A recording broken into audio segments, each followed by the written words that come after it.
With this, we move on to the next session of our panel discussion on the existing policy framework. We invite our panelists on the stage.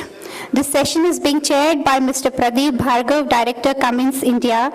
He is also the Chair, Education and Skill Development Task Force of MCCIA. He has held many responsible positions in both private and public sector organizations. His tenure with the state sector spanned a decade, during which he worked with Indian Space Research Organization, Atomic Energy Commission, Electronics Commission, Bharat Heavy Electrical, India. May I invite Mr. Pradeep Bhargava on the stage. Mr. Dilip Shenoy, MD and CEO, National Skill Development Corporation. Mr. Shenoy has worked in industry prior to his tenure in industry organization. He was also a part of the Indian team working on the competitiveness of Indian industry with Professor Michael Porter, Harvard Business School. Mr. S.S. Sandhu, Principal Secretary, Skill Development and Entrepreneurship Department, Mantralaya, Mumbai. Mr. Sandhu is an IAS officer who has worked as a Zonal Joint Director General of Foreign Trade, Divisional Commissioner, Konkan Division, Principal Secretary, Rural Development Department, etc. Before joining the Skill Development Department in January 2015. Dr. Swati Majumdar, Principal, Director, Symbiosis Open Education Society, Director, Symbiosis Center for Distance Learning, Pune, Vice President, Symbiosis Foundation. Dr. Swati Majumdar has chaired the Vocational Education and Skill Development Committee of Government of Maharashtra for defining the state's policy.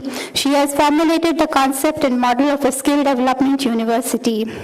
Mr. Ravi Shankar Raman, Executive Chairman, Skill Training Assessment Management Partners Limited.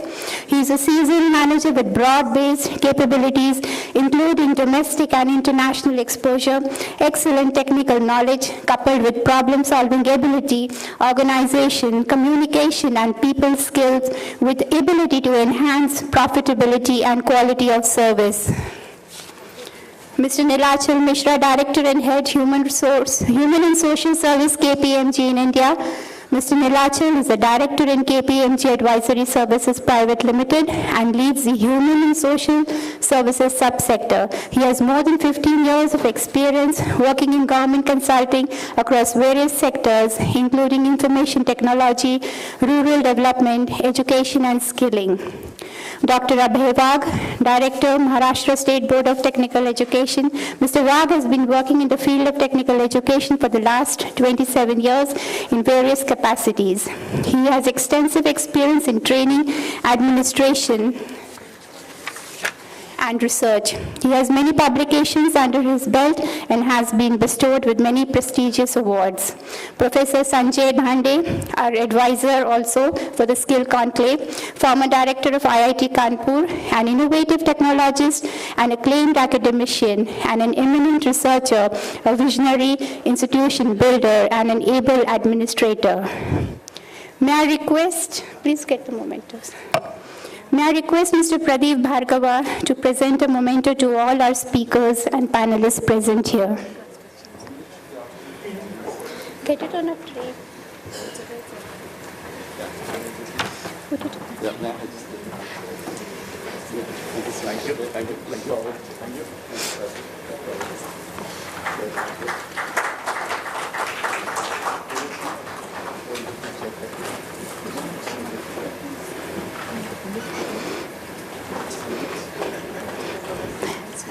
May I request Professor Sanjay Dhande to present a memento to Mr. Pradeep Bhargava.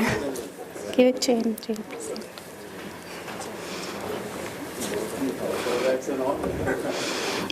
Thank you, sir. The session is yours. Thank you so much. Yeah. Welcome, everybody. I'm conscious of the fact that we are almost half an hour late. I can't be like Indigo, irrespective of the time of arrival of the plane, they depart on time. I'll try and be as close to the scheduled 12:30 time, but it all depends on my colleagues on that panel. So I will urge each one of us here to respect the fact that we are a little running short of time and we should be perhaps more crisp in things. Let me just very quickly share with you the process that we want to follow, and my colleagues have agreed for this. I will do, as part of ritual, give some starting comments because I have to justify my place here. After that, I'm going to request each of the panelists, and I say once again, each of the panelists' request is that they should give their views on the subject in exactly 5 minutes. The purpose here is there's no provocation, there's no prompting. The subject is about the views, discussion on the policy framework that we have today, skill development, their thoughts. Thereafter, I'll put a couple of posers and request each one of you to respond specifically on those posers. And finally, I would like to have at least 10 to 15 minutes of an engagement with all of you. The purpose here is also to listen to you. And as far as the questions posers are concerned, I promise it will be very, very, unlike some channels we see at 9 p.m., I will not give answer as a question and push you into giving that answer. The nation doesn't want to know here. We want to know collectively. We'll just try and make it as fair and open as we possibly can. So with that thing, let me quickly try and indicate. See, the context setting has already been done by the late Mr. Sandhu and by the Honorable Minister in the beginning as to what we are here for. And there is a sense of urgency in some ways, but there is also a sense of complacency that seems to have come in. Again, I want to bring out a few very quick points that we have huge opportunities. We have a great setting. We have the right stakeholders connected together. We have obviously great challenges, which I think we keep talking about because this is something which ought to have happened much faster. It hasn't happened. I don't want to rattle off statistics. The fact is that less than 6% of our workforce is not formally trained, as against 70 to 96% of people who enter an organization who are trained in the rest of the world. So we have a challenge out there. We have huge gaps between the expectations of the user, and I'm not saying industry, it could be a retailer, it could be a restaurant, it could be anybody. I think the consumers are struggling with getting the right set of skills in the people they hire or they want to hire. We also have the positive things like 2/3 of our population is in the working stage. We have a wonderful thing that more than half our people are less than 25. We have all the right things going for us, but we also have the whole lot of wrong things going for us. With this backdrop, I would now urge us today, and I go back to the ground rule that I said in the morning, I would want each one of my panelists to not opine on what others should be doing. It's very easy. But try and say something that what I'm doing or you represent various sectors, what you're doing as to how it can help in the journey. And again, I'm as a perhaps only hardcore industry representative here, that too from a Mazdoor wing that I represent manufacturing industry. I want to start by saying a few things about what we believe the industry sector ought to be doing better. And I said in the beginning, we expect skilled people to come to us. I used to sell genset for a living, and we have a concept called RTU, ready to use, or plug and play as you want. We expect people to come ready to use for us. It's a wrong assumption on our part. We just need to understand there is a certain value add we need to give, and the ready to use and the supplier factories need our engagement. We need to go ahead and work with the skill providers, whether it's ITIs, polytechnics, engineering college, and help them devise mechanisms by which they come. The quality framework, all that is fine, but we need to be engaging. So I think industry needs to do a little more. I still want to again put the point that larger organizations, really large organizations, I work for one Cummins, and Minister talked about Mercedes, Volkswagen, and a whole lot of them. We, in larger industries, have a bigger role than just saying, okay, I can take care of my requirement. I think they have a skill, they have capabilities, they have capacities, they need to be doing more than that. The small and medium enterprises, and again I want to bring out here, they always talk about cost of skilled labor. You know, it costs a lot. But the cost of not having a skilled labor is much higher. And I think we need to factor that in our minds all the time, that if you do not have. With these just quick posers, I just would now start and request each one of my panelists to give their opinion in 5 minutes, or what they, at most 5 minutes, you're welcome to finish it earlier, as to what their thought is on this subject which we're discussing. Can I start with you, extreme right? Yeah. Hello, I'm Dr. Abhay Wagh. I'm Director, Maharashtra State Board of Technical Education. Just to give a brief about the organization, it is a state board formulated in 1960, established in 1960, and the government of Maharashtra has given us autonomy in 1997. And since 97, we people are dealing with and catering with the whole diploma education in the state as far as whole teaching learning process of the state, a diploma education, evaluation methodologies of the diploma education, right from enrollment to the results, whole framework has been taken care by MSBT, that is Maharashtra State Board of Technical Education.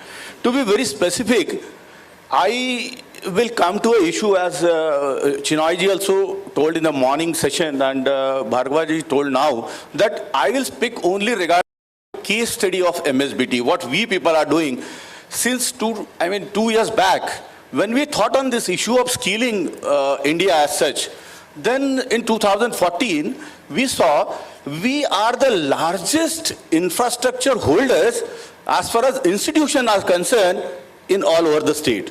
Because if you see today's polytechnics, number of polytechnics in the state, there are 500 polytechnics we are having in the states, including, I am saying, of course, unaided, aided, and government institutions. Out of that, 10% are the, of course, a government stake is there.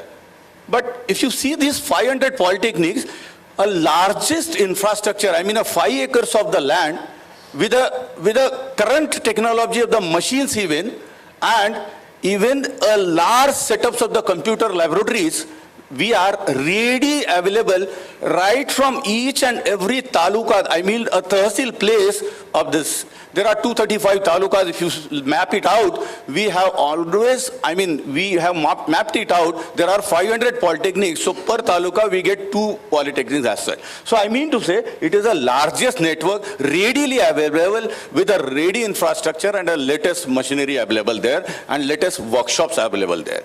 My job that time was, I thought when this network is readily available with me, we had a vision that time, our council, Mr. Pratap Rao Pawar is here today. He was also a council member. Swati ji is here. She was also a member. And we thought that in that board that why can't we start a model of our institution as such, one of the prime institution, and we have selected a very remote institution in Ambad, locality of Aurangabad division, and we have given a nice infrastructure, around 20 crores of rupees we have given that time for the infrastructure building. And then we came up with a model of skill development as such. We called it as Maharashtra Skill Development Center in 2014. It was really a pilot model generated that time. And that model, people were very, consciously looking at us, what this center will come, because, heavy investment from the government, it has been done, as it was a pilot model. But now the results are coming, that's what I'm sharing with you. This is as a success story, I can treat it as now, as a case study, what I said earlier. Because if you see the exact figures and the center, how it is working, the center is with the fully equipped with a 37,000 square feet of area in government Polytechnic Ambad. That too, a capital investment of 10 crores, we have done it. Secondly, we have an operator, which is a partner of again NSDC, who is again from Pune, Yashasvi. And we have 8 to 10 sectors. Now we have just added 3 sectors more, that is automation, healthcare, telecom, beauty and wellness, electronics, security, tourism and hospitality, apparel, and these sort of trades we have already started. The figures in front of me, we have completed 2 batches as on today. First batch, we got figure of 779 candidates enrolled for that. Out of that, 60% candidates have been placed in the industries, 35% candidates have been started their own, as an entrepreneur, their role has been started. And 5% students, they want to still upgrade their skills in different format by attaching some industry to them. this is the whole scenario in first batch. Second batch has been admitted. Again, 1,000 more plus students have been admitted for that batch. And I am very happy as a director of the state that this was that time we kept a vision. Our council kept a vision. Yes, it is a need of today that why not one polytechnic can come ahead as a government partner as such, as a government institution as such, and can show something to the nation that yes, government politics can be done as can be emerged as a good center for development of skills. And this was a case study I wanted to simply present. Only two issues I want to flag up with the end, that we really talk a lot about in the institution. So many academic people I saw in the morning session, so many principals of engineering colleges and polytechnics. There is always debate in an industry front and an institute front. Last 20 years, sir, I am observing this, and it's a fact I am sharing with you today, guys, that right from my engineering, this debate is still going on. What is the role of industry? What is the role of institution? How they are, interconnected, and what is the bridgings and all. Same way, I want to tell you that basic concept we should understood that industry is always working for the profit and institute is always working with a charity. Industry, when it works, it applies the knowledge which has been given by the institution. This is the simple difference is there, my friend. I always appeal to my institutions saying that if we really want to our product sellable in the market, because institution itself is a nowadays industry. So my product is my engineer, my diploma holder. If that particular diploma holder has to be sellable in the market, he has to be skillful, he has to be taken by a tailor-made product by that particular company. This is always appeal to my institutions. I am working on these lines. Government is working on these lines. My road ahead, as he asked, what should be the road ahead? There are 6 regions in the state. We want to replicate this, all 6 centers in 6 of the polytechnics which are in the regional places. I request NSDC, Chinoyji, Honorable Sandhuji, that if this is a government setup, investment is done by government. Why not? Is there any framework can come up so that all these 6 centers with the capital infrastructure can be funded by the government itself, so that this skillful activity can be taken ahead, and this will really be an endeavor of the whole. And then we'll say this whole system is becoming an ecosystem. Thank you, dear friends.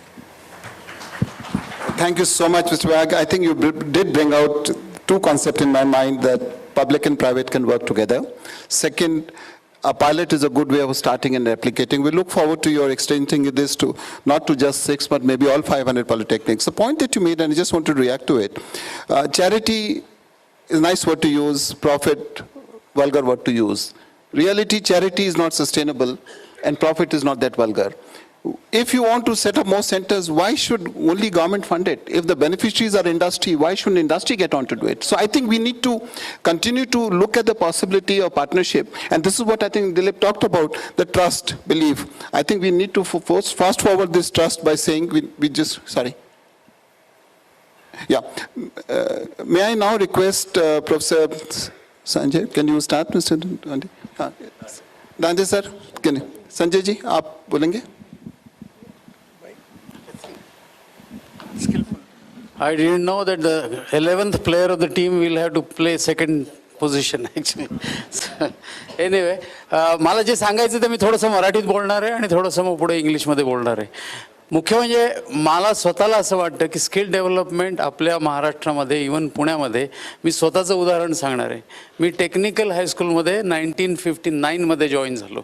8वी 9वी 10वी आणि 11वी मी इतिहास भूगोल आणि संस्कृत हे विषय शिकलो नाही, आणि त्याच्याऐवजी mechanical and electrical engineering drawing आणि वर्कशॉप टेक्नॉलॉजी हे 3 विषय गव्हर्नमेंटचं गव्हर्नमेंट टेक्निकल हायस्कूल घोले रोडवर अजूनही आहेत. ते म्हणजे तिथं मी जायचो आणि मॉडर्न हायस्कूलमध्ये जायचो. 8वीमध्ये फक्त सोमवारी टेक्निकल हायस्कूल, बाकीचे दिवस मॉडर्न हायस्कूल. 9वीमध्ये असताना शुक्रवार आणि शनिवार टेक्निकल हायस्कूल, बाकीचे सगळे दिवस मॉडर्न हायस्कूल. 10वीत असताना सोमवार आणि बुधवार टेक्निकल हायस्कूल, बाकीचे सगळे दिवस मॉडर्न हायस्कूल. आणि 11वीत असताना गुरुवार शुक्रवार आणि शनिवार टेक्निकल हायस्कूल आणि बाकीचे सगळे दिवस मॉडर्न हायस्कूल. मला असं वाटतं की स्किल डेव्हलपमेंटची गोष्ट 50 वर्षापूर्वी महाराष्ट्रात होती, शाळांमध्ये होती आणि ती फारच चांगली होती. इनफॅक्ट ते जे टेक्निकल हायस्कूल घोले रोडवरचं आहे ते इतकं सुंदर होतं. त्या काळात मला आठवतं अजूनही हरिभाऊ वर्तक म्हणून आपले शिक्षण मंत्री होते, ते आले होते आणि त्यांनी आम्हाला सगळ्यांना विचारलं की तुम्हाला हे घाण नाही वाटत, तुम्ही चांगल्या मध्यम वर्गातली मुलं आहात आणि तुम्हाला हे सगळे असे ब्लॅकस्मिथी काय करताय आणि कार्पेंट्री काय करताय वगैरे वगैरे. त्यावेळेला मी लहान होतो, मी हात वर केला, तर मंत्र्यांपुढे हात वर करायची पद्धत नव्हती. तर मी म्हटलं साहेब कमळसुद्धा चिखलातनं उगवतं. तर त्याच्यानंतर बरीच लोक हसली वगैरे आणि त्या मास्तरांनी असं मला थोबाडीत मारली की अजूनही आठवते ती. पण मला काय म्हणायचं की शिक्षणामध्ये स्किल डेव्हलपमेंट इनकॉर्पोरेट करा, नाहीतर तुम्ही एक वेगळी सिस्टीम तयार कराल, ही दुसरी वेगळी सिस्टीम तयार कराल आणि अजून बोजा वाढेल विद्यार्थ्यांवर. तर माझं फक्त एवढंच म्हणणं आहे की युनिव्हर्सिटी असो किंवा पॉलिटेक्निक असो किंवा शाळा असो, प्रत्येक ठिकाणी स्किल कंपोनंट हा असलाच पाहिजे शिक्षणामध्ये, नाहीतर तुम्ही आणखीन एक वेगळी संस्था तयार कराल, आणखी एक वेगळी सिस्टीम तयार कराल आणि त्यामुळे मुलांवरचा बोज वाढेल. तुम्ही आज येल युनिव्हर्सिटी, जी संबंध जगातली सर्वात मोठी युनिव्हर्सिटी समजली जाते, त्यांची वेबसाईट बघितली तर त्यांचं असं म्हणणं आहे, त्याच्यात लिहिलेलं आहे की आम्ही आमच्या बॅचलर्स प्रोग्राममध्ये स्किल डेव्हलपमेंट काय करतो हे त्यांनी लिहिलेलं आहे. तेव्हा स्किल डेव्हलपमेंट हा शिक्षणाचा एक अभिन्न अंग असलं पाहिजे. आपण शिक्षण आज युजलेस करून ठेवलं आहे आणि स्किल डेव्हलपमेंट आता पुढे येतं आहे. हे दोन्हीचं मिश्रण झालं पाहिजे तरच होईल, नाहीतर मुलांवरचा बोजा वाढेल. आज आपल्याकडे खूप लोक आहेत की जे स्किल डेव्हलपमेंट इनिशिएटिव्ह आणि संस्था सुरू करत आहेत. माझं एवढंच म्हणणं आहे की आपल्या ज्या शिक्षण संस्था आहेत आणि ह्या ज्या नवीन संस्था आहेत यांचा जर मिलाप झाला आणि त्याच्यामध्ये इंडस्ट्रीने सपोर्ट केला तर माझा असा अंदाज आहे की स्किल डेव्हलपमेंट इन्स्टिट्यूशन, शिक्षण संस्था आणि इंडस्ट्री यांचं एक त्रिवेणी संगम होईल आणि त्याच्यामध्येच आपल्याला पुढं जाता येईल. नाहीतर मुलांवरचा बोज वाढेल, कॉम्पिटिशन वाढेल आणि पुन्हा आपल्याला होईल असं की जसं कोचिंग क्लासेस झालेत तसं आता जरी तुम्हाला शिक्षण मिळालं तरी तुम्हाला स्किल डेव्हलपमेंट करायला पाहिजे म्हणून आणखीन काहीतरी करावं लागेल, अशी परिस्थिती नसावी, एवढीच माझी इच्छा आहे. युनिव्हर्सिटी ग्रांट्स कमिशनचा मेंबर म्हणून मी तिथंही युनिव्हर्सिटीमध्ये स्किल्स काय असावीत याबद्दलही म्हणजे एक प्रकारे काय म्हणतात की प्रयत्न करतो की हे विचार मांडायचे.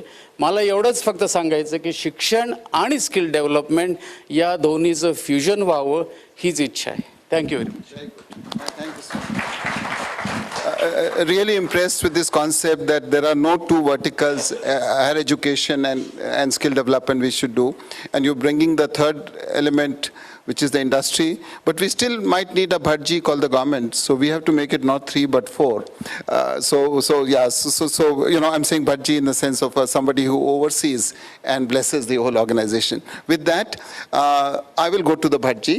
Sir, can I request you to? And incidentally, it's not 11th man. Anybody can speak, but it's a limited over match. So everybody has to finish in 5 minutes. That's the only restriction I'm putting. Sir, your choice. Thank you very much. As I already introduced myself, that I'm looking after this department. It's a new department.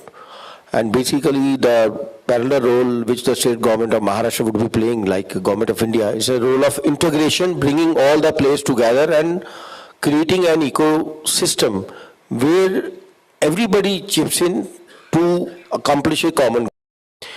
And a few decisions, very important decisions have been taken. Yesterday we have uploaded that GR also, with a new GR for implementing Pramod Mahajan Kaushalya Ani Udyogikta Vikas Abhiyan. So this is the skill development mission which we have launched, and that is an umbrella sort of mission under which different kind of activities will be undertaken. And a very, very major decision which has been taken, propagated by the government of India also, that all the departments, different departments are undertaking the activities related to the skill development, but these are not, there's no integration. So there's no planning, common planning, monitoring, execution, mobilization of the machinery and all. So we have taken a decision that all the departments of the government, they will contribute the funds either under central sponsored scheme or the state sponsored schemes related to the skill development with the new department. So the new department will have a sense of how much money is available, how much target is to be met, and we have to skill the people, so that we can plan at a central level, and then through one mechanism, we train the people, we skill the people, we place them, we provide them the entrepreneurship opportunities, and this economy of scale, and this monitoring unity, then the machinery at the grassroots level. This is one. Number two, we have taken a decision that in case any department wants to undertake separate program, that also without our NOC will not be undertaken.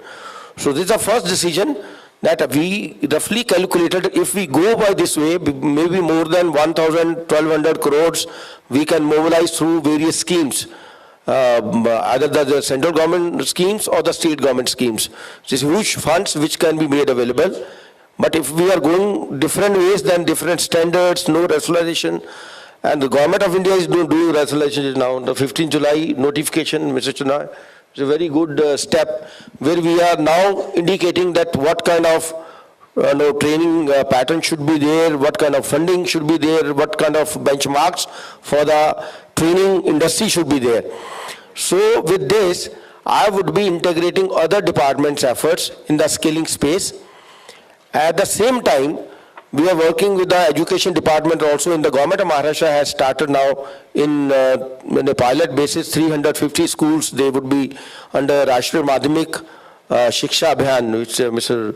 Dhande has just spoken, that vocational education should side by side with the education should happen. And that's our attempt now under the government of India, HRD ministry, they would be moving ahead.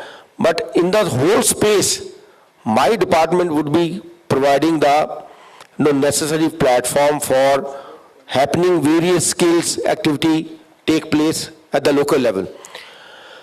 Number two, as I've just spoken about ITIs, it's a big, huge infrastructure which is made available, and the industry is already aligned, associated with that. And of course, there are need for upgradation of many of ITIs. As Mr. Bhargav has just spoken, that why not industry come forward? Why the only government should set up? I think I support that kind of idea, and the industry should also come along with us, and they take up, as I spoke earlier, they take up as per their requirement, train them and take away. So that industry participation we are looking for. And all these ITIs, they are wonderful organizations. They are very time-tested organizations, institutions, which can play a very, very vital role in the skill space. Yesterday only one of my officers was telling that a person who was trained in the ITIs about 4 years back with the Mahindra now, he has stood first at the international level. So that kind of skill can also be generated through these institutions. The question is only to leverage the strength which is available with us. Thirdly, at the state level, we have taken another decision which is now being talked about at many places, that we would be setting up one skill development university also, so that the people in the vocational space, they can go for the vertical or horizontal integration and have a very clear chosen pathway ahead of them, so that skill space enhances opportunities for them. Industry, we are looking at, we would be undertaking a skill gap survey, which the industry has to be a very, very important role to play. They have to tell us, and we have to go to the local geographies to map those skill gaps.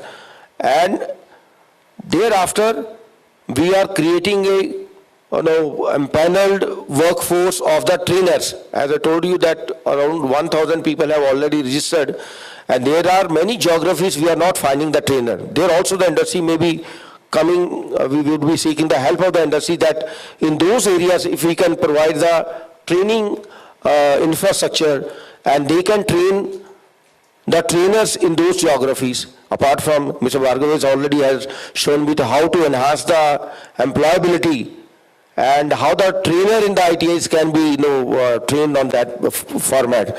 So we would be doing that. And huge network of the district machinery. We have the 3-layered. At the state level, we have a council under the chairmanship of the Honorable Chief Minister, We have a committee under the Chief Secretary. We have a committee at the divisional level, divisional commissioner. We have a committee at the district level. So the different officers from different departments would be participating, and they would be mobilizing the people. They will be monitoring the outcomes. They will be monitoring the classes which are going on, the skill classes. Another area is of the entrepreneurship, because this is the one area which we, many of the times, because job employment has been the focus, but entrepreneurship is a very, very important area. And with the agriculture sector, there's a lot of potential. Even in the 40 crore I was referring to, which is the new estimates worked out for the skill development, that the skill gap in the future, almost 50% would be required for the agriculture sector.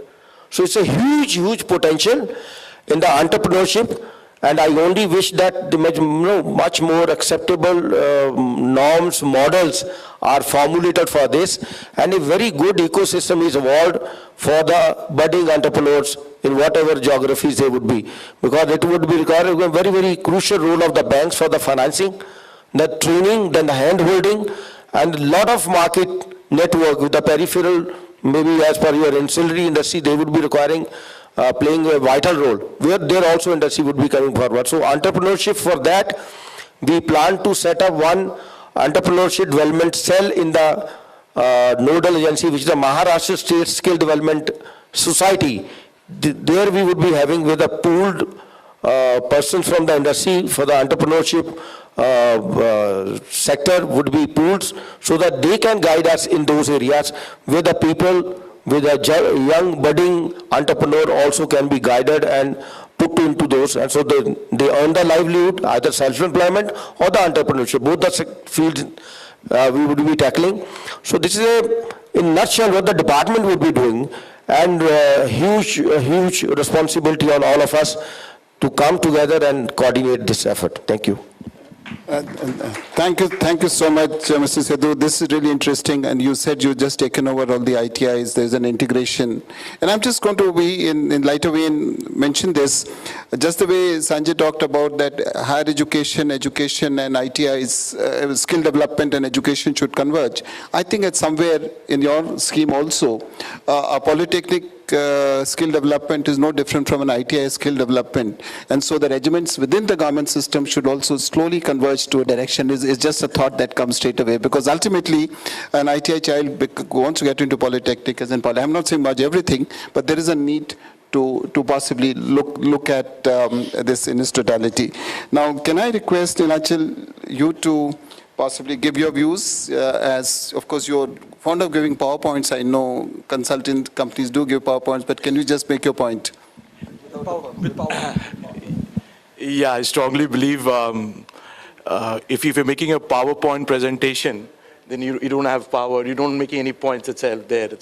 So I'll stick to, within 5 minutes, few of the points, which, just to give a quick introduction of myself, I'm a director, Human and Social Services within KPMG. And a brief introduction on KPMG, I think everyone is aware of. But just wanted to mention here that we are the only firm, not only consulting, but the only firm who have worked across the skilling ecosystem. That means we've helped design and proposal appraisals, what the skilling, the proposal should be. We have also worked in designing of NOS across sector skill councils. We've done skill gap study. We've helped implement programs. We've done management, monitoring and evaluation of programs. We're doing for NSDC. We're working with the states. We're working with Punjab. We're working with West Bengal. And we're also working in Pune and Bharti. Apart from that, currently, we've also become an implementation partner as a training partner, and implementing under UDAN, we are actually skilling 3,000 youths from J&K and helping them get placement. So we've worked across the skilling ecosystem. So I'll just stick to the topic here in terms of what are our views on the current skilling policy which is there. Firstly, would like to congratulate the Ministry of Skill and Entrepreneurship, because they've captured all the right ingredients to be able to reach to the aspirants in terms of the financial and technical gap which exists in the skilling ecosystem. They have captured the challenges really well, and the challenges are known. I think we've talked in the morning also, the challenge is really known that at 110 million, I think NSDC skill gap study says that 110 million youths incrementally we need skill by 2022, and 400 million existing working population needs to get trained. So that means we are looking at a 500 odd million people to be skilled over the next 5 to 10 years. This is the kind of a large size which we are talking about. Adding to the complexity, we have 20 central ministries implementing different schemes. We have different states implementing different schemes, and there is a lot of convergence which is required. Also, in the current ecosystem, we are going for one nation, one standard. As of now, there are different curriculum, different standards across certification, assessment, across the system. So how do we standardize it? In this direction, I think the skilling, currently the policy talks about it goes towards the right direction in terms of determining the action items, what to be done. So to give a few examples, they've actually talked about why don't we use the ITIs and the polytechniques which are already there? Why don't we integrate it? We talked about education. The skilling policy says 25% of the schooling education to be merged with the skilling. So these are some of the good steps to going forward. Apart from that, just had a couple of views in terms of suggestions. What from our view as a corporate view, what could be included into the policy is, why don't we look at also a state implementation index? Why don't we create it? Because we look at policies and say, okay, this is a policy, what are the execution measures? Can we have an index? Because most of the training, most of the skilling are going to be done at the state level. So there has to be a capacity building done at the state level. Can we build up a state level assessment index to measure across the country and see the performance going forward? Secondly, as Dilip mentioned, World Skill Competition, we have won recently 9 medals. Now, can this be a measure of determining at a world level, how are we improving? This year we won 9 or 10 medals. Next year we will win 20, 30. Can we have a direction going forward? Apart from that, the policy is silent also on one aspect of how do we treat each sector differently. Now, we personally believe that all the sectors cannot have a one path of employment, of wage employment, and how do we try and take them forward. Each sector has to be dealt differently. Some sectors are self-entrepreneurship oriented, like agriculture, textiles. We'll have to deal with them differently. Some sectors are already filled up, like BFSI, IT, and everything. How do we tackle those industries? Because the existing workforce is there. How do we skill them? So that's another thing. So sector-oriented approach for each one of them needs to be taken forward. Another major key aspect is the migration. A lot of population from UP, Bihar, we know there's a lot of migration happening from one state to another. How do we ensure that there is, through this schooling policy and entrepreneurship, how do we incentivize these people to stay back within the state and create employment opportunities, which are sectors which have been till not defined, like horticulture. Let's go ahead and see, can we do that? So those kind of things which we need to go ahead and try and do that. Then one more thought which we had was, we've seen the Swachh Bharat getting implemented. Swachh Bharat has been a branding which has been done. We have actors coming in and also we have sportsmen coming in. We have figures like Amir Khan and everyone coming. Why don't for a Skill India, we get some brand ambassadors? We have ads coming in for Swachh Bharat. Now Swachh Bharat has become a household name. Everyone is coming to know about it. How do we do the branding of Skill India? How do we reach out to the people? What is the kind of an ad? Can we have an ad as in television as Vidya Balan coming in for Swachh Bharat? Why don't we get something there? So how do we create a branding awareness among the people? That's also a key factor going forward, looking at the implementation of the scheme. Then one more thought was, there are other ministries which are implementing schemes, like Ministry of HRD, there is Ministry of Labor, there is Ministry of Rural Development. How all this gets integrated across one platform at a central level, how the skill development missions needs to integrate capacity building, and this entire synergy which happens, that's going to be a crucial factor for implementation.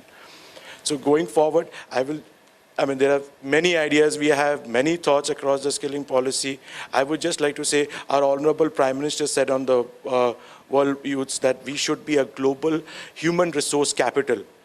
We should take it one step forward and say we should be a global human talent capital of India, of the world. So how do we try and do that? But the government needs to walk the talk.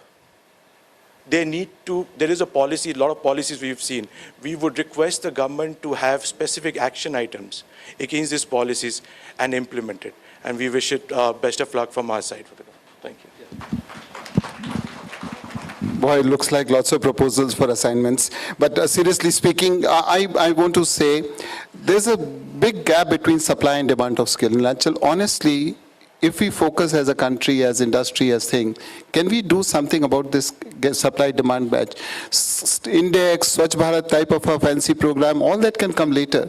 Today our challenge is this industry is struggling with getting the right people, and institutions which provide skill and education are struggling to make that offering. So I would, there's a middle class me talking, I'd rather focus in the initial stages on getting a few things done and get on to those fancy things perhaps later, but that's my view. I'm sure you're entitled to do this. Can we come to you, Mr. Raman, because ILF is a very honorable institution. Stamp, you've been doing some lovely work. Can we hear your thoughts on the policy formulation? Thank you, Mr. Chairman. As you mentioned, I represent the group ILFS. ILFS is one of the major partners with NSDC in this skilling initiative. And we have promoted this company called Stamp to get into the assessment business. So basically, as we all will agree, although training process is very critical, the assessment process is even more critical than the training process, because ultimately that is what is going to justify your entire process, whether the requisite skills have been imparted or no. So taking just 5 points which I want to mention, which can be discussed as part of the framework. Now this certification which is given, we strongly believe, although it is there in the preamble to the NSQF, that it must be given weightage for employment, whereby I think if we can make a beginning, at least in the public sector units, where if any person comes for a skilled job, and if he has a certification from NSDC trained partners, then he must be given an extra weightage when finally considering his employment potential. The second issue is that, although that is also part of the framework, that we need to align the skilling, framework with the educational framework, whereby if I know that if it's a level 4 or a level 3, what is the equivalent in the educational framework for this 8th standard or 7th standard, which is known today, but that needs to be formalized. So that the person, because most of the people who come for skilling are, not fully educated, they may be 7th pass or 8th pass, but giving them a parity on an official level or recognized level would also help. Third thing is this Apprenticeship Act, which has been recently modified. Can we work out a link between the training and the Apprenticeship Act, whereby all these trainees necessarily undergo apprenticeship where they are ready for employment? This Apprenticeship Act was introduced with a great objective in mind. I think it served its purpose initially, but somewhere in between, because of ITIs and all that, we lost its way. But can we revive this relationship between apprenticeship and the skilling, which will ultimately help both the training as well as the industry? And last, on a more personal level, sir, the MD of NSDC is here. The pricing which is given for skilling and assessment for the training partners and the assessment bodies are common across all the skills. Is that really, the way? Can we have a differential pricing whereby, the trades which require a higher degree of skilling, higher degree of capital investment, higher degree of assessors, can there be, some differentiation is one thought. With these 5 points, I would like to, close my observations and leave it to the rest of the... Sure. Thank you so much, Mr. Raman. You were very precise, very crisp as the thing. So now I'm going to request Swati to give her point of view. And I've actually intentionally kept Dilip in the end because I knew a lot of questions will get posed. Instead of moderating, answering them, Dilip can do it as part of it. Thank you so much for playing that role. Yeah, yes, Swati, your points. So, thank you, sir. Since the topic is on existing policy framework, I just prepared one quick slide of how the different agencies are picturing at present under the Ministry of Skill Development and Entrepreneurship. I won't go through it. That's the reason of putting up a PowerPoint, that I don't have to read out everything. We had a committee of 11 members which was constituted by the government of Maharashtra 4 years back, and I got the fortune of chairing that committee. Dilip Chenoy was also a member, and so was Mr. Pradeep Bhargav. We had done extensive research within the state of Maharashtra with over 5 lakh students who are undergoing vocational education and skill development in the state. And we had presented a report to the then Honorable Chief Minister of Maharashtra. These are some of the issues that during our research we came to know, which I thought I should present to you because they're part of the existing policy framework. And I believe that these issues still exist and they need to be answered in a very comprehensive manner. One of the things that we have realized that the skill and vocational education system continues to get evolved without paying attention to each of these problems, which need to be integrated and given a unified approach. On the part of the students, we've always seen that there is a lack of vertical mobility and the courses are terminal in nature. So these skilling courses are very short term, students get certificates, and because of which the students from regular schools are not very keen on entering the world of skills or vocational education. And because you don't have a lot many students entering this world, therefore the end result is that companies don't have skilled manpower. A second very important aspect which I should just quickly highlight is the lack of social acceptance. Because the vocational degrees are looked down upon in our society, students doing courses from the ITIs or polytechnics do not have the same social acceptability or respect as students who undergo, for example, engineering degrees. And also the limitation within the education sector to absorb such students. For example, in Maharashtra, students who do the MCVC scheme, which is the HSC vocational, are not allowed to enter undergraduate programs. For example, even a BSc agriculture is not offered to students who complete their HSC in vocational stream with the agriculture group. So such examples only go to show that these students need to have a clear pathway. And the advantage of having that would be that parents who see that their child has an inherent ability to do something with their hands, who have these skills in them inherently, or if that's observed during the school days, the parents would be convinced to send their children to such courses and such programs where there is a clear end-to-end mobility. That means starting at a certificate level, going to a diploma, and then undergoing a degree program, which doesn't necessarily mean that we create separate degrees for skills or vocational courses. We can keep the same degrees, but as was said with one of the predecessors in this panel, that the same degrees can be vocationalized and can be skill-based. So therefore, we've seen that the vocational courses are not undertaken by choice. It's more of a no other option, and that is why you see students going into ITIs or polytechnics.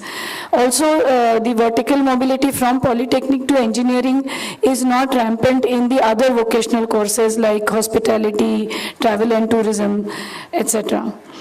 On the industry side, I think enough has been said, but definitely lack of employable skills is one of the reasons that industry is not absorbing the students. On our part as institutions, I think a major issue is lack of good trainers.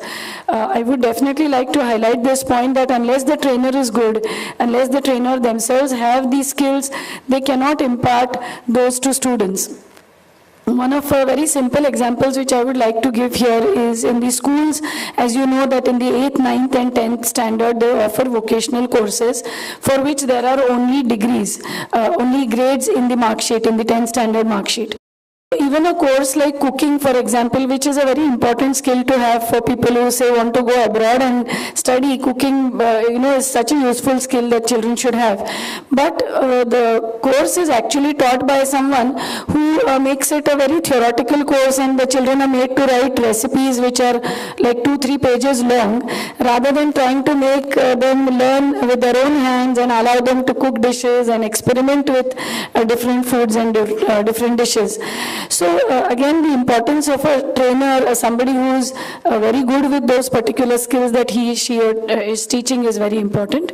As I've mentioned before, that there is a very limited entry in conventional universities for vocational students. In fact, Symbiosis, we ourselves run a HSC vocational course which is after 10th standard, 11th and 12th. But these students who do the 11th and 12th, in some states like Gujarat, there is a equivalency given to HSC. But in states like Maharashtra, this equivalency does not exist. So many of these students do not get admissions to, like I mentioned before, BSc, BA, BCom, etc. So even if they were to get admission, most of the skills that they would have learned in the 11th and 12th would get lost. So we need to ensure that not only are these skills continued, but also that they have that kind of a vertical mobility. The UGC scheme of BVOC, I'm sorry to put it very unnaturally, has not been very successful because the teachers who are running this course are conventional teachers. So a conventional teacher again is not very good at teaching a vocational course. They don't know what kind of assessments to conduct, how the skill-based training should be imparted. Some of the recommendations that we have made over here, I won't go through it, but definitely we have recommended that the teachers, like in schools, we have made B.Ed compulsory because it teaches them the pedagogy of teaching in a school. For vocational teachers also, there should be some kind of a training which is compulsory where they understand how a skill-based course should be taught. To get around the social acceptability part, we do feel that a complete vertical mobility should be there where students can, and the parents, most importantly in India, parents often make decisions about education for their children.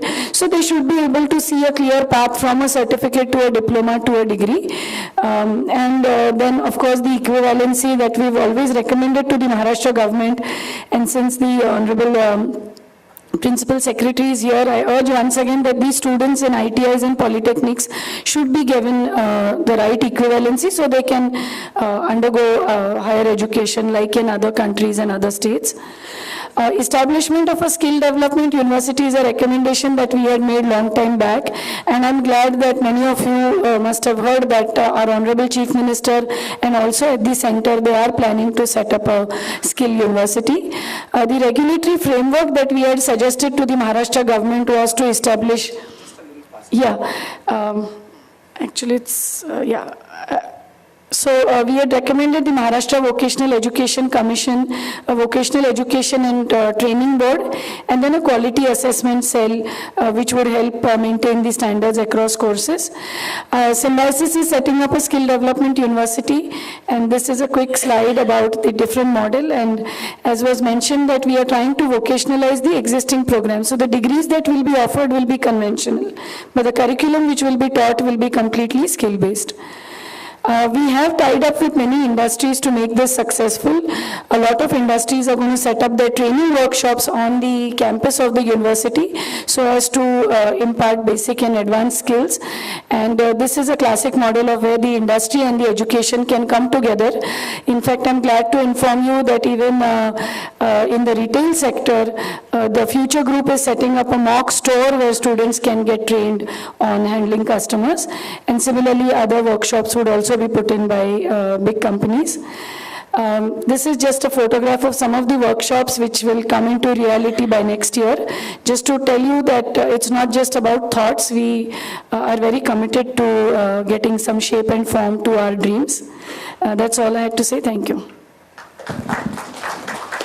Thank you so much, Swati. Actually, this concept of bringing dignity, getting rid of this so-called caste system that we created, a graduate is a higher caste than not a graduate, and vertical mobility of the child, giving degree qualification, and what you have done in setting up the skill universities really will go a long way, not only in terms of aggression, but also engagement of industry. So I think this is the direction, and we're sitting in Maharashtra, sitting next to the Principal Secretary thing. I'm sure he's registering. So some of the things which need to be addressed, because let's make Maharashtra once again, sir, the model for a skill university like thing, and calling it a University of Applied Science is absolutely good. So, Dilip ji, ball is all in your court. Your thoughts on our thoughts also. Thank you, Mr. Bhargav. I just wanted to really compliment all the panelists here and also Swati for those excellent presentations and thoughts. And I want to start with what Mr. Sandhu actually said. He said, deliberate, decide, and deliver. Okay. So if there's one thing that all of us in this room need to do, is the 3 E's that, Vidya Balan talked about, but with separate things, is execute, execute, execute. I think the time to deliberate and decide is over, right? And I think we also need to say that there's a framework that has been created. And I want to start with Swati's intervention here. And you're talking about those 3 boards to be created. And these sector skill councils are industry-run, industry-operated entities. They're led by people like Ajit Gulabchand, K. Venkatramanan, just to take examples from Maharashtra. I'm just taking, these people run multi-billion-dollar industries here. And they are looking at standards and assessments and certification. If you want to put government boards over them, you're most welcome, right? I don't have anything to say to that. I think, we need to understand that. The second thing is that there is a lot of water that has flown under the bridge in terms of mobility, shared acceptability, and vocational by choice. So let's give you an example of Maharashtra. The skill gap study done, I think in the report, it's there in the Maratha Chamber report, which was launched today. So I presume anything in your report that you have even used Microsoft Windows to copy and paste, which KPMG did for something else and Neelanchal has put it into the report, is that you stand by it. Otherwise, it's got no place in a Maratha Chamber report. You should question it, right? So now you can't say that the district-wise skill gap study for Maharashtra is not accepted by Maratha Chamber. You have to be very, very careful, and we need now to start to execute in that. So it's identified the high growth sectors, it's found out where the gaps are and what needs to be done. In the schools thing, Mr. Sandhu mentioned 350 schools. Again, NSDC has signed a memorandum of understanding with the state school board. And we've addressed Swati's concern about trainers. We're saying they can, even in the BWalk program, UGC has made a specific recommendation. You could get trainers like Mr. Shroff from industry, get them in to train in your institution without needing a PhD, MEd, BEd, etc. You can actually do that, right? And you can pay them well, and you can deliver that in the school system 1 to 9, and also in the university system. We have a MOU with the Pune University, introducing skill-based courses in the UG and postgraduate level in more than 500 colleges, 109 colleges for undergraduate students, and 240 colleges for the postgraduate students. Happy to support the polytechnics. While industry is giving you money to do that, we can give you a soft loan even at 0% interest as a very special case for you. You can give it back to us when you get from them. Happy to make it into we can give you numbers with the state skill mission and the local MP for Pradhan Mantri Kaushal Vikas Yojana for you to skill people by March 31st, something that can be done as we go forward. Even in the urban livelihood mission, numbers are there. So for all the construction companies and all that want to train construction workers under the NULM, again, we've signed a MOU with the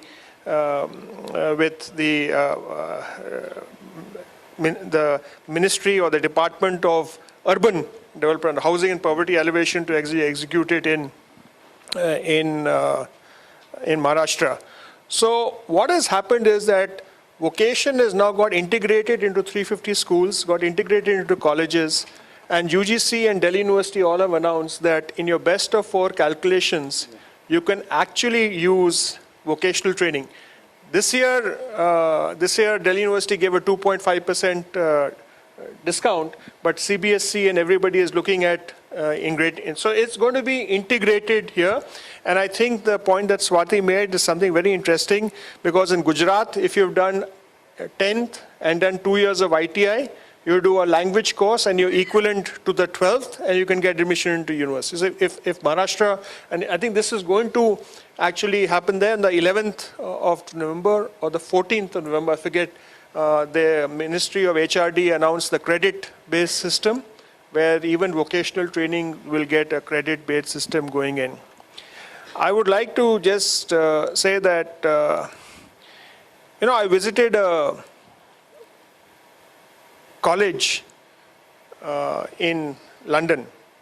It was a association of colleges there. It was a vocational institute. And I go back to Mr. Bhargav's point of RTU, ready to use. And a live example, okay? So I walked onto the floor and I saw people in two types of uniforms. One of them was Cummins. And these people were being trained in that college in a Cummins uniform on machines that Cummins uses in their factory with the store exactly the way it was in Cummins, even the tools being issued like that. And by the time that person got trained, he could walk into the Cummins shop floor and be ready to use first hour, first day. If it is possible in UK, why is it not possible in India? And I think the pictures that Swati showed in her thing should be replicated in every polytechnic, every ITI, every private sector training. Mr. Kulkarni, YIT is here. They're all doing it, right? I think this is something which can be done, and we need to, as I said, execute, execute, execute. If you don't think of that, then we will be stuck at 10s and 20 of good, islands of excellence like Symbiosis or the Polytechnic that you talked. What we need is hundreds of thousands of institutions in a manner that industry cannot make those 3 points that were made in Swati's slide. Again, I just want to reiterate on behalf of all the training providers here and all the sector skill councils here, right, which are industry-led and industry-driven, that if you want an RTU person, they're ready to deliver. Okay, that's good. Thank you very much, Dilip. Really appreciate, and I've used encashed my cumulative goodwill with Dilip in helping in this agenda, and it's important. I think I'm just going to very quickly come to the thing. I wanted to just sum up in a couple of points. I think this, what I started in the beginning saying, the climate exists, the comradeship exists, the ambience exists. We just need to not worry about too many more policy. We just need to execute. Two convergence emerged in my opinion today, and I think first was started by Sanjay when he said, hey, education and skill, they are not two different categories of thing. Can we start looking at education and skill together? And I think all these courses coming up in 10th, 12th, and I think Swati's university is a classic case where you're bringing education and skill together. So that's one very important convergence. I think we need to realize, and that's really more aimed at education institutions, skill providers, and Sarkar to the extent they're doing.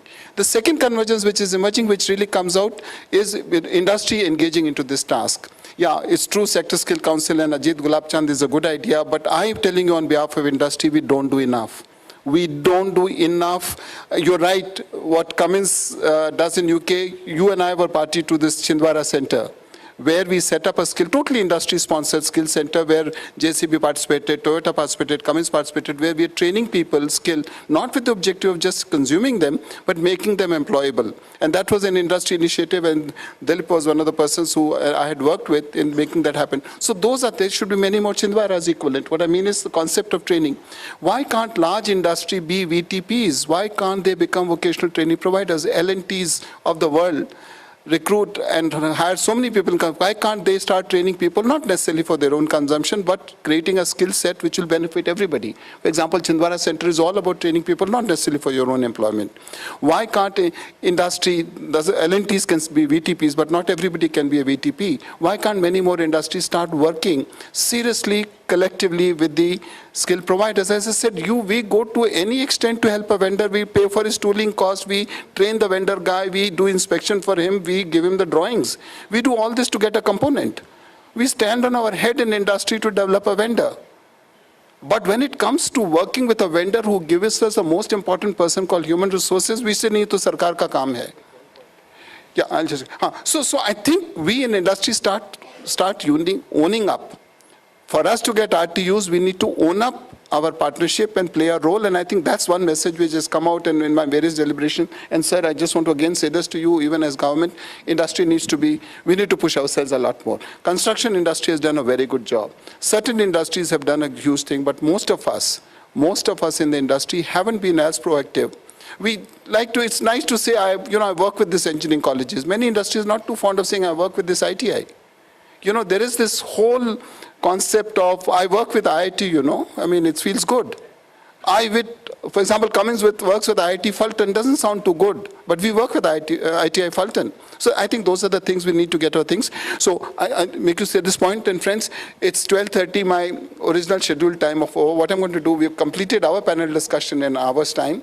Unless there's any of my colleagues want to say something, I would like to leave it open to the group, because then whatever time we run over time depends on you. It's not up to us, because more questions you ask, you run late, it's your choice. So I'm just going to do this. And Dilip, you had something, any of my colleagues, if you have something significant to make. Yeah, go ahead, sir. I take the point from the industry point of view that though Dilip has said, there's so many distortions as of now in the market. I mean, question is, we are also who are actually executor of the programs. So Dilip would be, take us out of this kind of scenario. The certifications, which we do. There's a huge perception, different kind of perception about different certifications which are available. You go for the NCVT, you go for the SSC certification, you go for what? What is more valuable than the other? That's a very, very huge question which we all need to address. The policy does mention that there will be NCVT which will be supported by the SSCs in formulating the curriculum, other things and all. Then certification, ITI, we are all having certification for the NCVT. If that ITI boy goes to industry and another person goes with the SSC certification, who is more valuable? That's one. So these kind of dichotomies, distortions, we need to address. Number two, apprenticeship is a huge potential which is available. And with the new Apprenticeship Act, which has been amended in December 2014, opens up, liberalized the space for the industry. But how many are the takers for that? And upon that, the government of India has got this apprenticeship Prosan Yojana, where to the extent of 2 people employed with you on the apprenticeship basis, 50% will be borne, expenditure will be borne by the government. The rest of the people are not covered. And what kind of use we are making of the apprenticeships, that also has to be one area where the industry has to come in a big way to accept, because otherwise on the job training, how you get the people who are experienced in the field and they are ready to use kind of thing. So that area. 3, when I was talking about I have estimated some sort of funding. Now at the government of India level, PMKVY is the first maiden crop which has come into the market. Is the PMKVY, 1500 crore, 24 lakhs. Norms, how do we pay, at what cost do we pay, the government pays the different norms. How to generate that money for different VTPs, the training providers. Wag spoke of that, we have spent 20 crores on that. How much money is to be spent on these kind of center for excellences to be used or made use by some training provider who would be providing to the industry at a cost? So the question is, there's so many questions which need to be debated very clearly and understood. If the very clear focus has to be there. Thank you so much. You're making a point. Anybody else has something? Otherwise, Dilip, we would want to. I'll take questions and answer. Yeah. But to your point, I can answer that. Yeah, why don't you? Yeah. Okay, so actually there were 2 points made about costing of various courses. The Common Norms Committee has come out with differential costing and assessment fees for different types of trainers at different levels. Even the PMKVY levels which are there, it's got a level 5 in trainers and assessors. Standards for trainers and assessors across 28 sectors have been actually laid out, so you can get certified. Mr. Sandhu, you make a point about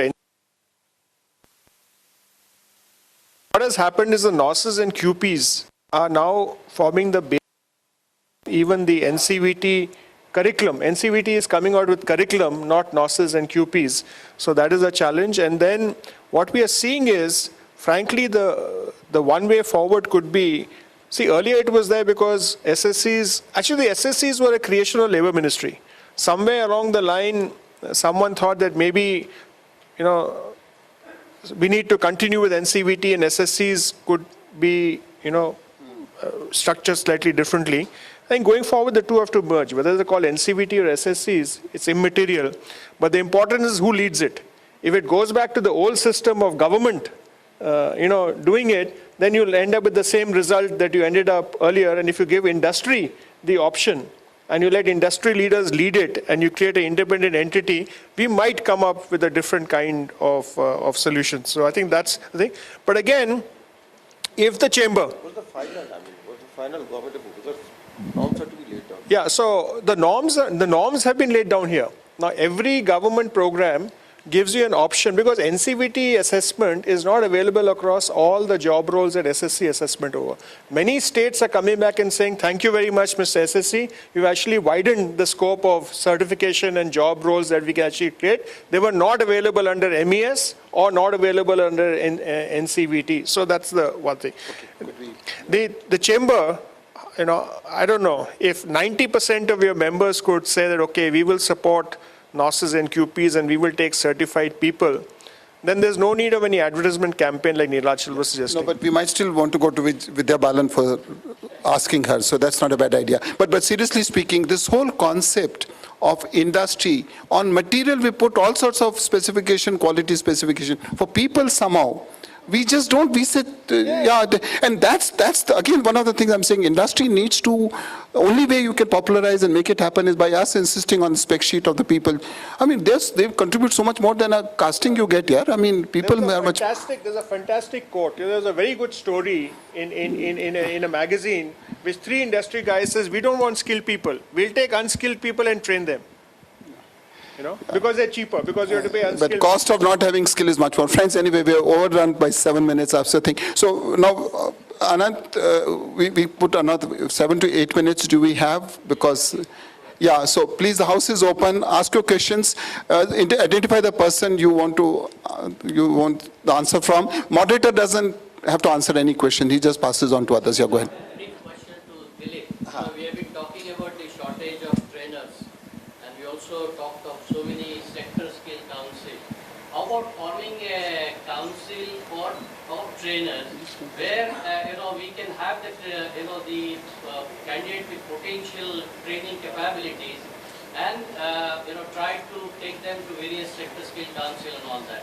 See, amongst our membership of 3,000, and I'm sure we will have minimum 25,000 potential trainers amongst our membership, which if we take the lead, and if you allow us to take the lead, I think we can provide the trainers to the various training programs. So under the PMKVY, for each sector, level 5 and 7, there is a provision for trainer. For the first time in the country, we've got an equivalence with international standards in both for assessors and for trainers.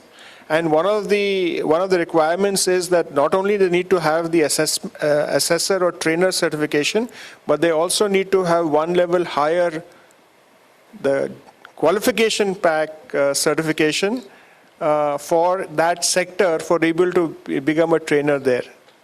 So it's there. Please do it. And there's a portal called Skillpedia where you can register this going forward. Pratap. I just want to inform you that Maharashtra Chamber 15 years ago started 2 branches, committees. Your voice is not coming. Yeah, sir. Yes, sir. Now it's better. Can you hear me now? So one was education committee. Idea was the industry's experts from chamber will avail their expertise to the education. Mr. Wagh, you might be aware of it. And nobody came forward. Then we also made senior executives forum, which will give the mentorship and training to the skill development for anybody, whether it's industry or academia, both. Nothing much has been implemented, but probably we had thought this problem 15 years ago. We can still implement it. Yeah, very good. Visionary at that point of time, but it's time for us to start engaging. Yeah, any other question? Execute, you're right. Yeah. Good afternoon, everyone. My name is Hussain. I just want a quick answer on one question. See, we have a lot of skilling programs in India and state as well. Now, how do we avoid the duplication of the student enrolling in that particular schemes? Now, what is happening? For example, a state government policy is there and a national government policy is there. How do you avoid the duplication? One candidate taking two benefits. I started with the first thing I said, trust, right? So one candidate can actually go for two certifications if he wants to improve his certification. When he heard the presentation earlier by Mr. Wag, he said that X percentage of people actually want to take up higher education. But if the training provider is wanting to use the same candidate to draw systems from two different sources, that's why the government is insisting on biometric attendance, on Aadhaar card, on videography and all that, because they don't trust the private sector training provider to do that. So, and 95% of the training in India is delivered by the private sector. So, I mean, I'm just saying, what is driving it? I mean, this is, when he's designing policy, or when I'm sitting across the table, the first thing is he actually attending class? Yes. So, one was to move from an input based to an outcome. We want to do it in STAR, say, okay, you learn whatever you want, you learn however you come and give an exam. If you do that and you pass, then, because industry doesn't bother how much, the minister also talked about it, He said, I am an expert in brake, right? So you come out to the shop floor and if you don't know how to do that, then industry won't have you. Okay. The mindset of the education system is hours, classrooms, inputs, not outcomes. All right. That's the challenge. Thank you. Thank you. So one of the things that we had recommended as part of the committee, which Dilip misunderstood as a board, was basically a department within the existing vocational department of creating a database.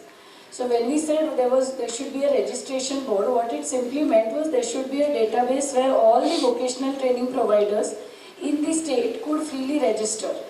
And whenever there is a vocational training provider, whether it's from Pune or whether it's in Samli, the board will simply ensure that it's one standard program that goes across. So the same programs that NSDC is implementing, those are the same programs that this channel, rather than board, I should call it a center or a channel which will be implementing, except that the student will have the confidence that whether he takes that course in Sangli or whether he takes that course in Pune, he is going to learn the same set of skills. His assessment is also going to be on the same lines. So that is what we say should be a standardized approach. And that answers your question as to how to avoid the duplication. Because today, even as providers, we are facing the same problem. There are so many different schemes, and we don't know whether the student is taking admission in a NCVT or what. And I'm sure those are being addressed at the center now that the ITIs are also in Maharashtra coming under one roof. But the idea is to avoid the duplication and have one central registry of some sort.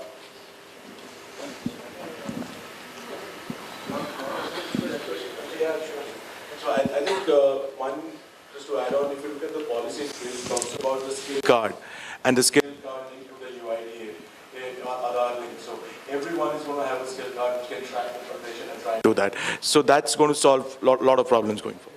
The certification also got a QR, so you can check. Yeah, the lady, somebody.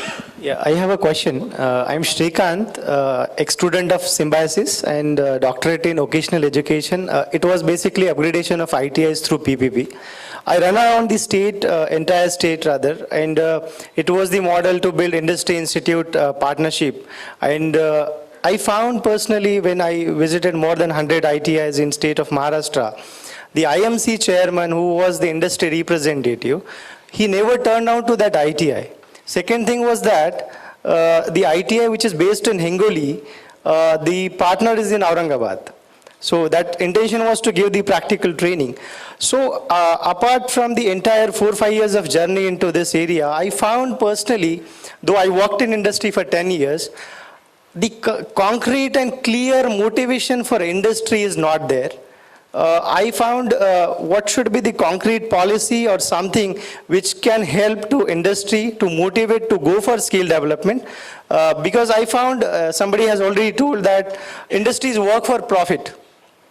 And I think it is the intangible profit of skill which will definitely give progress to the industry, but it will take certain time which industry is not able to take a patience to get that resources for I that. think it's a long we can have. I'll be happy to engage with you. But the reality is industry should also if I'm asked, and government of Maharashtra asked a lot of companies, go and take up in, ITI in Gadchiroli.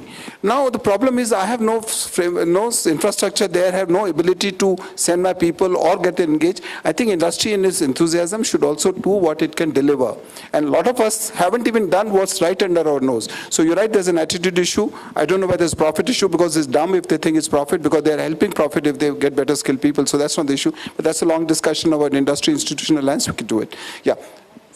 Yeah, this lady wanted, because we have to have one lady asking question, and then there's a gentleman at the back. Yeah. Thank you. Myself, Medha Joshi. I am working as a program manager in Sidco. Sidco under the CSR have the skill development component. My query was about so like a good policy integration of all components in the skill development. The only thing was that I see like it has to reach to the candidates, which I think because when you go in the field and go work for this, actually mobilization is very good challenge, which mentioned by our principal secretary also. Which I think is more important, because when you work in the field, you get the response is very less. It's not that those candidates are not willing, but their aspirations are something. And I think they are not aware of the prospects and that what are the possible better livelihood options available to them. So anything in the policy from the government as well as from the industries to reach out to the candidates or to the aspirant potential employees. So, there is a huge campaign. If anybody in this room meets the following definition, you're between 18 to 35 years of age, you have a prepaid cell phone, and your annual thing is less than 500 rupees, you'd have already got an SMS to register for a skill development program. 44 crore SMSs are going out as we speak. And this is done by charity. It's done by the Cellular Operators Association of India for free. All right? We have got close to 4.5 million people responding to that SMS that we want to actually enroll in a skill development program. So this is something which is actually happening as we speak, and they're going to repeat it, and then we're going to make it available to training organizations around the country. There was somebody in the last, and then one more.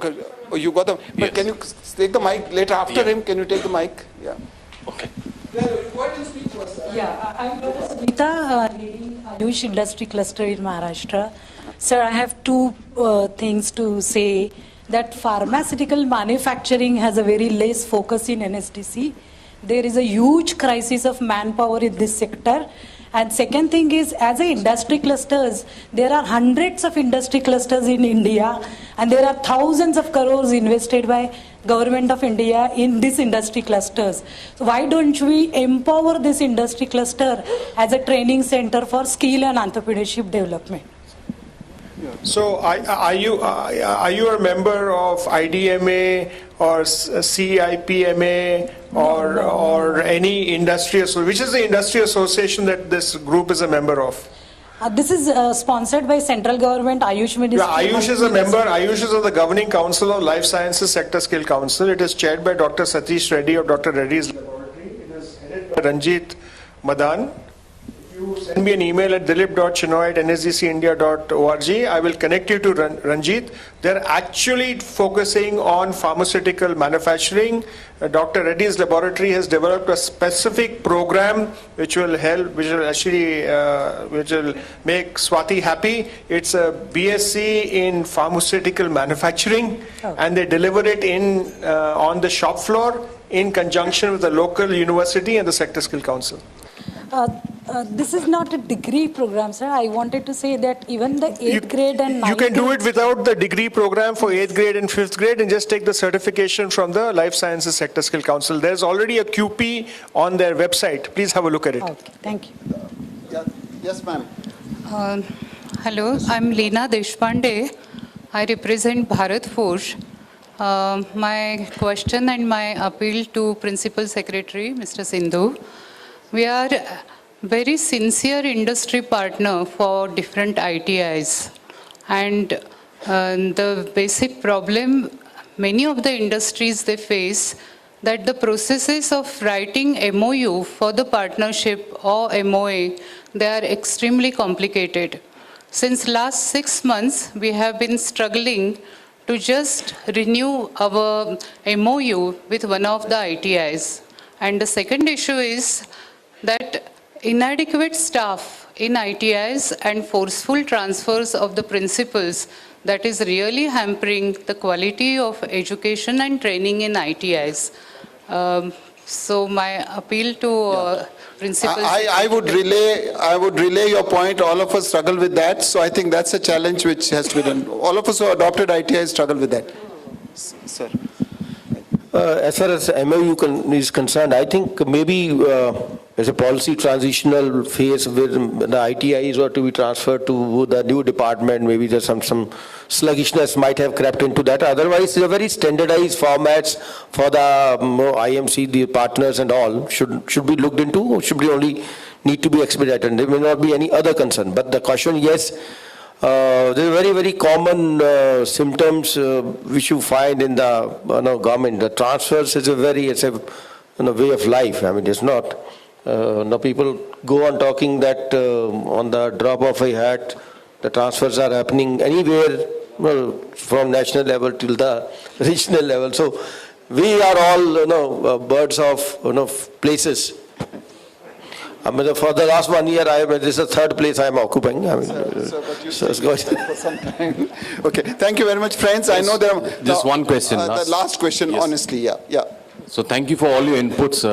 I do want to talk about at a policy level, like in the universities, there's a NAC accreditation, NAC. So where it makes it compulsory that the professors or the faculty members have to be PhDs.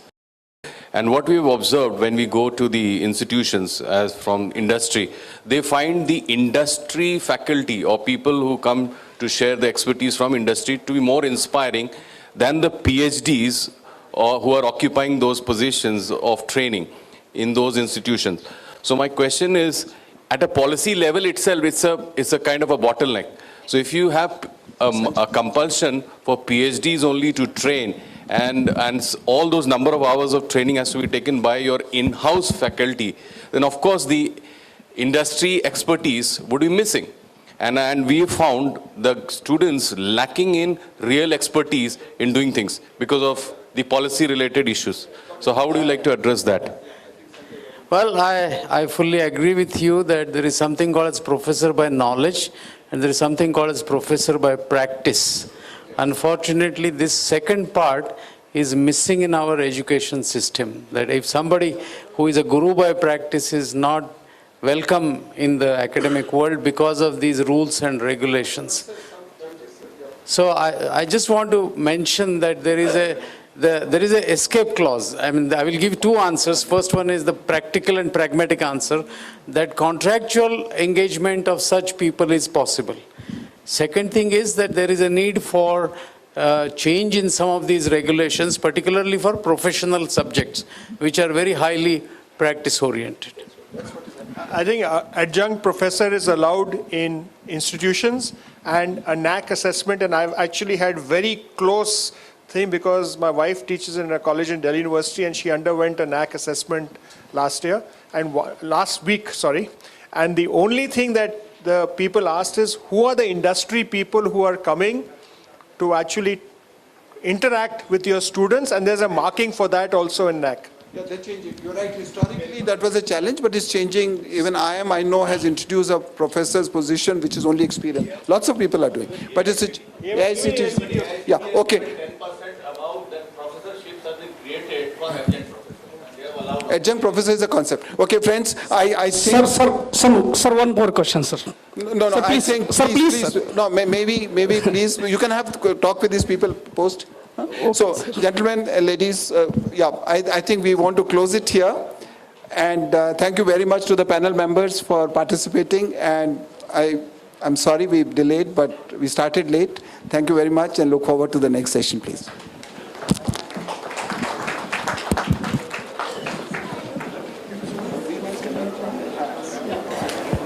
Thank you, Mr. Pradeep Bhargava, Mr. Dilip Shinoy, Mr. Sandhu, Dr. Professor Dhande, Dr. Swati Majumdar, Mr. Ravi Shankar Raman, Mr. Nilachal Mishra, Dr. Abhay Wagh.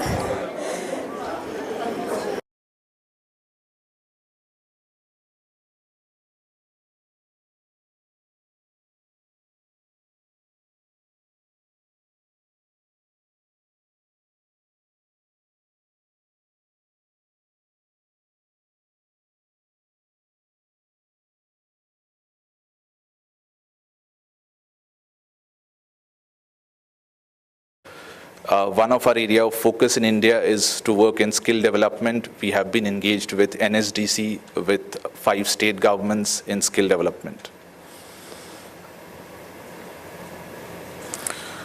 As part of this paper, we looked at some of the best practices globally. So some of it which came out was, let's say in Canada, they have a mission similar to what we call as Make in India out here, which they call as Invest in Canada. And that mission in turn also drives the skill development initiatives there. In Germany, there's a concept of you can learn as well as you can work at the same time. So a dual system for training and education. In South Korea, they've spent a lot of effort in terms of branding in making the skill development initiative. Like in the morning, someone talked about how an ITI is not considered to be a great thing vis-a-vis, let's say, an engineer. So in South Korea, there's a lot of effort which has gone in terms of how do you brand, how do you position skill initiatives, a concept of master youth craftsman, which is considered to be a great thing to have on your resume. In Singapore, there's lot of focus on how do we bring in people from outside the country to come and train local people, and after that the local people can take over. So some of this best practices we have studied as part of this report, we have documented them. Now moving to Skill India, I'll not go into details of all of it. We have been talking about the demographic advantage that we have. 54% of our people are below 25. And while we are compared with China, our demographic advantage would last much longer than China. So I think we have everything going for us, for the country, in terms of people available, the available people for training who can take this forward. There are certain initiatives which have been taken, which we spoke about in the morning in terms of the sector skill councils, also in terms of how the states have now been involved with a subcommittee under the chief ministers which have been formed for skill development. There have been programs launched, the Pradhan Mantri Kaushal Vikas Yojana, the skill loan schemes, etc. The NSQF-based curriculum that has come in. And there's a strong ownership and consolidation which is happening at a central government level with the Ministry of Skill and Entrepreneurship. And in fact, in Maharashtra, the same concept has also been taken forward. When we look at the ecosystem in terms of policy, there's the Apprenticeship Act of 61, which once again was amended in 2014. The National Skill Policy, which came up last month, a couple of months back. And the NSQF, the quality framework, the quality standards. So these three things are the pillars based on which the skill development initiatives in the country can go on. In fact, the Apprentice Act, after its modification, has not been, like, it offers industry a lot of incentives, benefits on using it, but it has not been used to the extent that it can be. Certain Government of India initiatives we spoke about in the morning as well, the Pradhan Mantri Kaushal Vikas Yojana, the skill loan scheme, a separate ministry being created under Mr. Rudy as the Minister for Skill Development, the launch of the Skill India program by Honorable Prime Minister. So we have touched upon all of these programs, our view on them in detail as part of the report. Now coming to Maharashtra, Maharashtra has a population of 11.23 crore, about 9% of the country's population. And about 63% of the population is in the working age group. We have a mix of service, agriculture, industry, wherein the major contribution is from the service sector. Once again, Maharashtra has a large number of institutes, whether it's ITIs, whether it's polytechnics, whether it's our technical education system, which has the infrastructure in place to become partners in this skill development mission in this ecosystem. The state principal secretary, honorable principal secretary, was talking about the Pramod Mahajan Kaushalya Vikas Yojana being launched. In fact, recently, about 8-9 months back, the state of Maharashtra also brought in the Department of Skill Development and Entrepreneurship. Earlier, it was part of higher end technical education. There was a separate entrepreneurship, employment and self-employment part which was there. So now all of it has been brought together into a single department of skill development and entrepreneurship. There is a skill development society which is part of the department, which is now acting as a nodal agency for skill development. So Maharashtra already has the right ingredients to take this forward. So we talked about a separate department which has come in, the mission which is there, the mission which is chaired by Honorable Chief Minister. There is a committee which is under the Chief Secretary. So the right framework, the right ingredients are there in place for the state. As part of NSDC's skill gap assessment, which was done about 4 years back, there were 11 priority sectors which were identified. The details of the sector vis-a-vis the districts, etc., have been done as part of the report taken from NSDC. Once again, this is talking about from that report, from that framework of NSDC, which are the sectors which are aspirational for the youth wants to get into those sectors, vis-a-vis which are the sectors which would have a large amount of employment opportunities. And we need to see that which are the ones which fall in high category for both. Probably that would be our sweet spot which we should start focusing on.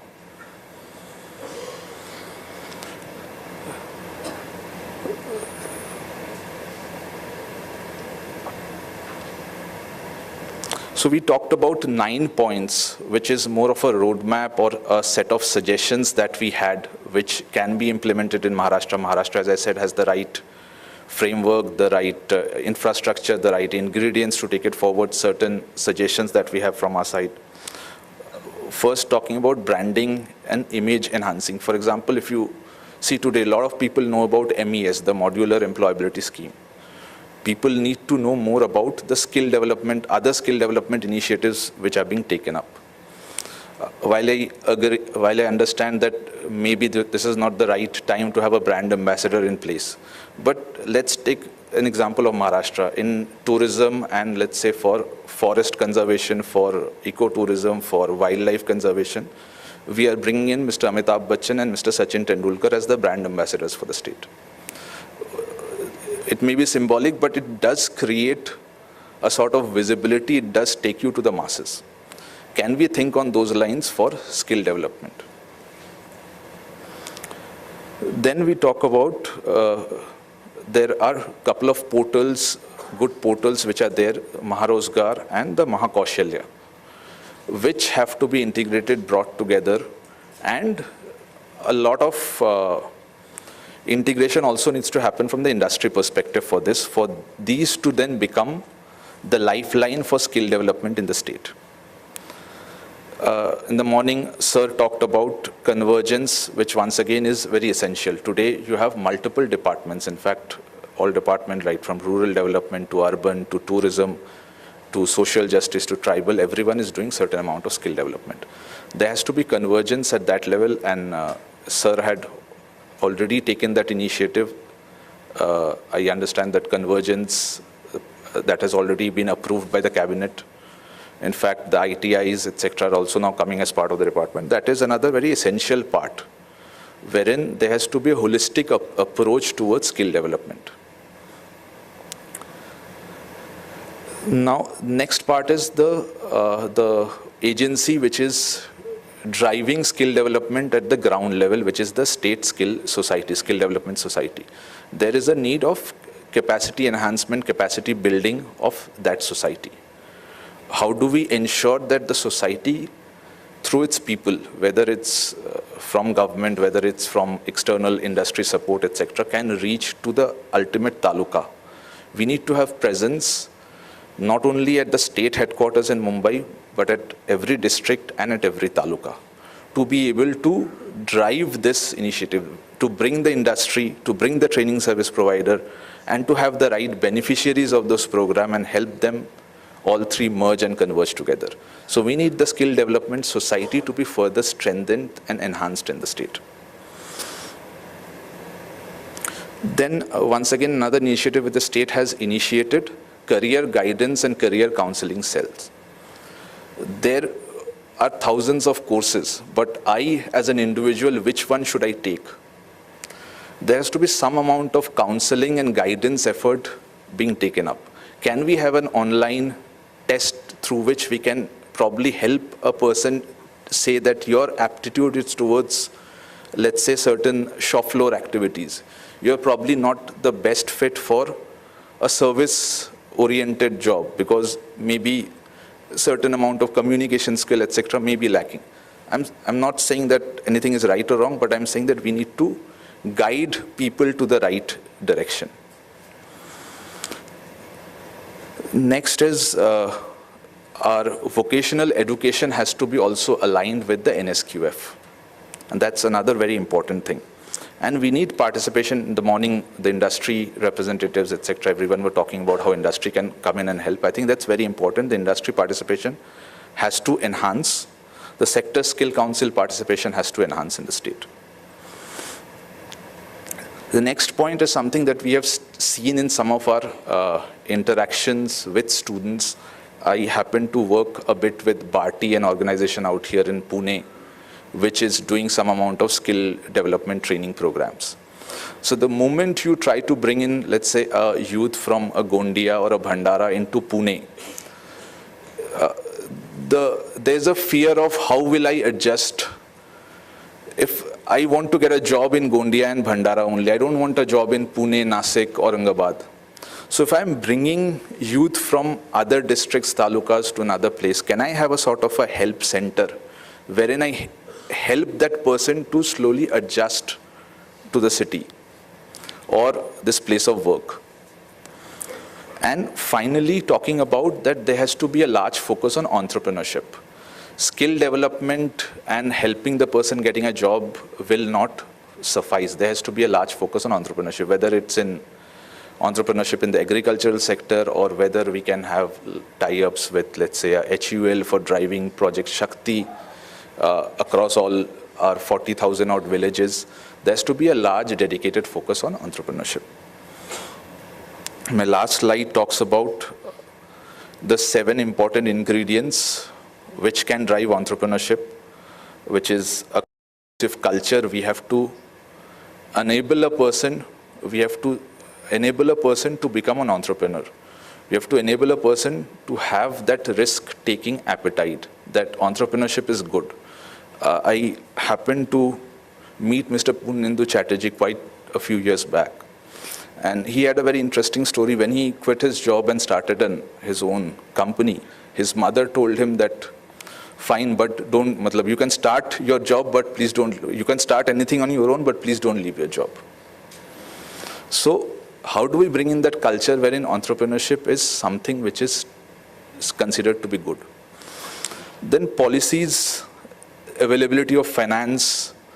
Can we have the MSME industry or MSME sector helping these entrepreneurs with easy finance? Then how do we continuously mentor or train these entrepreneurs? Then making friendly markets? Can we have a large network of entrepreneurs to help them in their path? And finally, the infrastructure support. Like you have clusters wherein an entrepreneur or wherein industry can have certain things commonly created. We need to create many more of those clusters wherein an entrepreneur need not invest in, let's say, the common facilities, or need not invest in trying to get a space for setting up his or her office. So certain common plug-and-play components have to be there, which can help entrepreneurs. So with this, I would like to end this session. I would sincerely hope that all of you go through the paper. We would be keen to get your feedback, suggestions on the same. I just wanted to touch upon the important aspects of the paper and talk more about what we have as, what are the suggestions that we have for Maharashtra. So any questions that are there?